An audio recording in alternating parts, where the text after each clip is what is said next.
Hello, welcome. Today we're going to talk about meditation. I've gotten a lot of questions from people on various different social media fronts asking me a bit about meditation, how to start a meditation practice, what are some things to consider. Some folks are reading books, which is great, to get you some feedback. So we're going to talk a little bit today about what you can expect from book reading, how to start a practice, why those practices might be different, and at least just some approaches that I would take in helping to share with you how to build a practice. If you find these things, today's chat, useful, by all means, please feel free to put some information in the messaging. I'm going to ask you some questions along the way.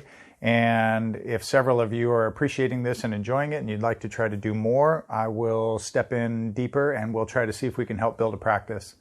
Of course, there's a lot of things going on right now. And some of you probably have a lot more time at home with loved ones than usual. So this is a great time to be able to try to build some habits and build a practice that you can rely on. And we're going to talk about that today. So first off, I think it's important to give you some clarity or to set the understanding of the difference between meditation and what some people might call Qi Gong or Qi Gong science. When we use the term Qi Gong, for a lot of people, they think that means some exercises, meaning they're doing Qi Gong already, which is great. But we're going to add some clarity to that today to give you some understanding of how those classifications are different. So when we talk about meditation, what's the first thing that comes to mind? That was a pun intended. So mind, of course, is the thing that most of us are seeking to train through meditation. So you'll notice that most of the books or information will almost all talk about, or books that you might get, will all talk about calming the mind or quieting the mind. And even if you're using a meditation app like a Headspace or something like that, which is very du jour right now, you'll notice that they're talking about being able to relax the mind and relax the body, which is all good. And we'll talk a little bit about that. The difference with Qigong science, of course, is there's a component in there that's not talked about when we talk about general meditation. And that component is this word, which is Qi.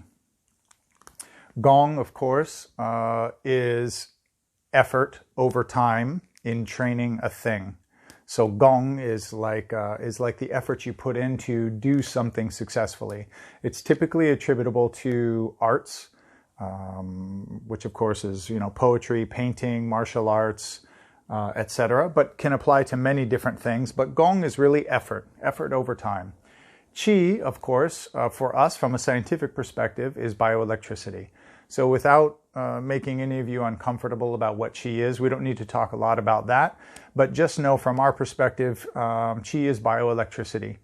And Qi Gong has many different implications across a lot of different areas, which I think you'll come to understand today. But the reason that this is relevant is the difference between the two and what their approaches are. And that's going to make more sense in a second. So when we talk about meditation, typically you're talking about calming or quieting the mind. And what I would argue is that calming and quieting the mind, while an important outcome, there are more important considerations, in my opinion. And in order to become proficient at doing that, you need to understand the mechanics of your mind better. So, from a Qigong science perspective and Eastern philosophical perspective, there is not one mind, which is the forward-facing mind to you. There are two minds. So I give you this three-dimensional position to give you an idea. The mind that is front-facing, that most of us interact with, we would call the Shin, or the emotional mind. That's the monkey mind also, by the way. So if you think to yourself, how is my monkey? Your monkey is typically bouncing around, and right now, I would imagine your monkey is probably pretty busy. If you're unfortunately reading the news or anything else, there's a lot of media that's trying to scare people and drive fear and all of these things, unfortunately, because that's what grabs eyeballs and attention. Through this course and over time, me trying to be able to share more information, I think you'll come to see really clearly those patterns of behavior and hopefully be able to insulate yourself and to step back away from those things, which will be great. So what we see as forward-facing is emotional mind, or the monkey mind. What's the secondary component of the mind, which is in a way a layer back from front-facing to the world, is what's called the Yi. That's the wisdom mind, or referred to by the Chinese as the horse. So you have the monkey and the horse. The monkey, which is what interacts socially with people around us, with loved ones, co-workers, etc., that is the mask that tends to get built up about our lives. But it's also, because it's the emotional part of the mind, the one that's causing chaos. So the Yi typically does not come forward or does not get trained without intention. That means if I don't spend the time to focus on trying to improve the strength of my Yi and the quality of my wisdom mind, it will have a tendency to ride in the background, or the back seat of the car, as I like to say, and the monkey then is the one who's driving predominantly. The biggest challenge in my experience with that is when the monkey is driving, more often than not, we don't realize the monkey is driving. And here's the biggest ticker. The monkey is not you. You think it's the monkey. Those thoughts, those emotions, those triggers, you think that that is you. But that's not you. That is your emotional mind. And over time, we're going to help you learn to be able to see that more clearly than ever. And once you can recognize that's not you, then you can start to take a third-person perspective and learn to be able to discern better where you're going to put your focus and what you will, I don't want to say believe, but maybe what you're willing to engage with or not, or what you're willing to support and not.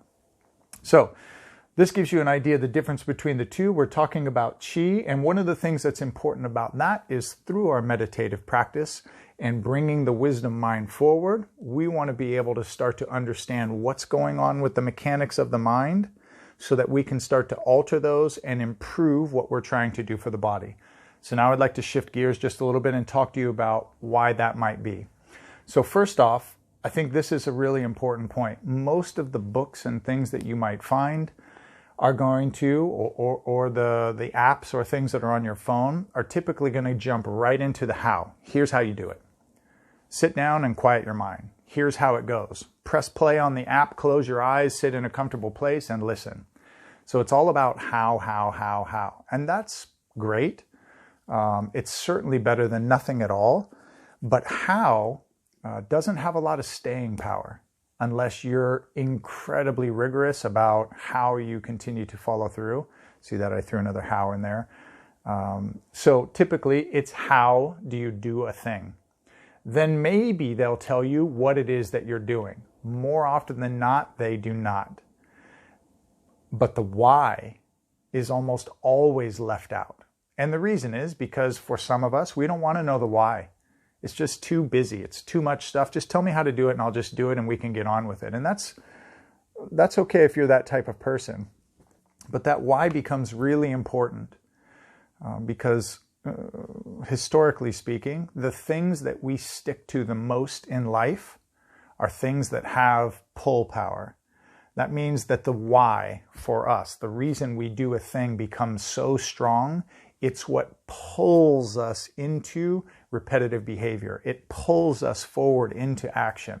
And that's really important because as anything in life, to create a new habit is challenging. It takes time. And there's resistance. Gravity is always trying to pull us back out of that new pattern of behavior we're trying to create. So one of the things that, in my experience, becomes really important is to understand your why. If you're clear about why you're doing a thing, that makes it have staying power. So when you have a why do you really want to get healthy? Why do you want to get fit? Why do you want to lose weight? Why do you want to calm your mind? Right? I might ask you, why are you watching this video about meditation? If you've stuck this far, then maybe you have some curiosity in your mind. Why? So if you don't mind, maybe even in the comments down there after the video is done, post in there if you would and tell me, why would you be interested in meditation?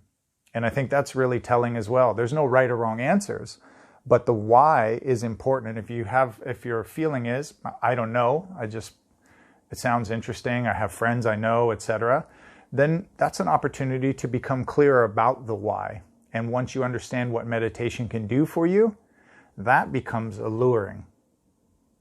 So the why starts to transform my desire to do meditation, my desire to understand what meditation can provide me, and my desire to understand what the mechanics of my mind are. So the why is really important. So here, I'd like to, in a way, reframe what we're talking about. So what is it exactly that we're talking about trying to do? And we're going to cover that over future video vignettes. 2 is, why would we even want to do that? So what is this meditation thing? What is it about? What does it provide me? Why would I want to do that? What are the benefits that might be gained from me building a practice like that? Why would I even engage? Or why would I choose one school or one approach over another?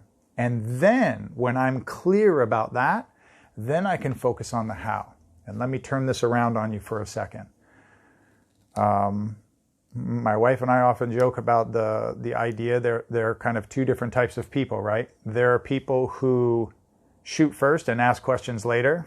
Forgive the analogy, it's not mine, but they start shooting and then they'll ask, hey, what are we shooting at? There's some power in that. But there are also people who ask questions first and shoot later.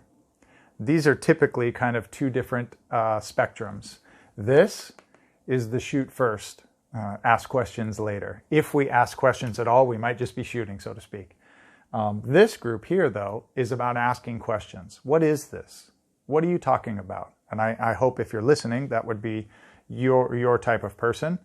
Or maybe even a kind of behavior you might want to try to develop. So what are we even talking about? Why is this relevant to my life? Why is it important? What does it do for me? And then maybe I understand how I want to go in. And said differently, I refer to this as sharpening the axe. You could take a dull axe and go out and just chop away aimlessly at a tree because you're ready to start chopping wood. Or you could take your time to sharpen the axe and make sure that the axe is really sharp before you begin striking blows. I tend to be a sharpen the axe person, if you haven't figured that out by now. Sometimes that's problematic though, right? I spend too much time sharpening the axe, so that's my fault. So let's talk just a little bit about the different types of the different types of why and the different types of how.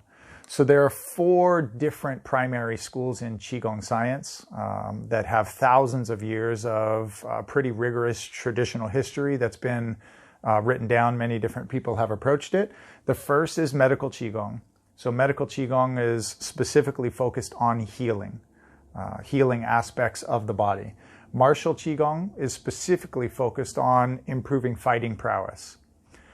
Scholarly Qigong is specifically focused on health maintenance. So that's designed to be able to increase the quality of health maintenance. And then lastly is religious Qigong. So religious Qigong is really about enlightenment or Buddhahood.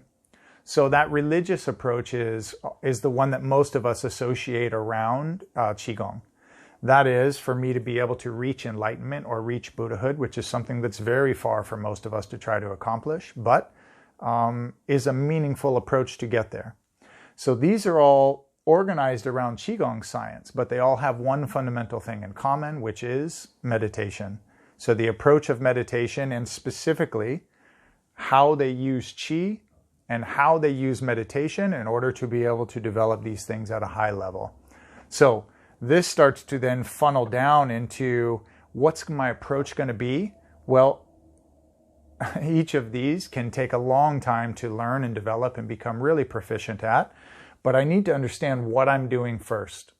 Then I want to know, why would I do that thing? If I'm not a martial artist, why would I go in to develop martial Qigong? Maybe that doesn't really help me for what I need, but there may be elements in there that can be helpful. So this is an example of how we might switch those. And then lastly, I'll give you a little bit of an idea of how meditation as a whole can become really helpful. And in future posts, I'll talk a little bit more. We'll go into detail about the specific practices, how to do the specific meditative practices, breath work, etc., working on the mind. But one thing that will come almost immediately out of practice, which is really valuable, I kind of refer to as the pendulum. So if you remember, we talked a bit about the emotional mind here. The emotional mind is going to swing from one side to the next by something that causes it to be excited or something that it causes it to be scared. And that pendulum is going to swing wildly. So if this main line, this one's dying, if this main line is your standard pattern of behavior, when something triggers me one way or the other, what that does is that's actually going to cause me to swing wildly from one side to the next. So the more emotionally upset or frustrated I am, the further I swing away from my baseline, which is where I feel normal and comfortable. Through meditative practice, the more time we spend, the more time we learn to be able to calm the mind and relax through breath, relaxation, etc., the less violent that swing will be as far as off of our baseline. So one of the biggest things that can happen over time from that is we're able to, when emotionally we start to get triggered and the body begins to swing. That allows me to come back to my baseline because the swing is not nearly as wide, and I can return myself back to settled faster. Or said differently, my mind is more calm, and when the waves of my emotions rise, they don't move into big peaks and troughs. Instead, they just move more into ripples and then are allowed to be able to settle smoother, faster. So some great outcomes can come right away, and that can come from apps or from standard practice, etc. But at least this gives you an introduction to the practice, lets you know some of the different frameworks that we approach. Next time I see you, we'll talk a bit about how do we start, how do we sit, how do we move, and what are some of the specifics behind that. Thanks for stepping in, and I hope to see you soon. Don't forget to leave some comments in the bottom there. Let me know why you would like to learn meditation, and I'll see if I can't curtail some of the future posts in making sure that I share with you something that will suit your needs. Thanks.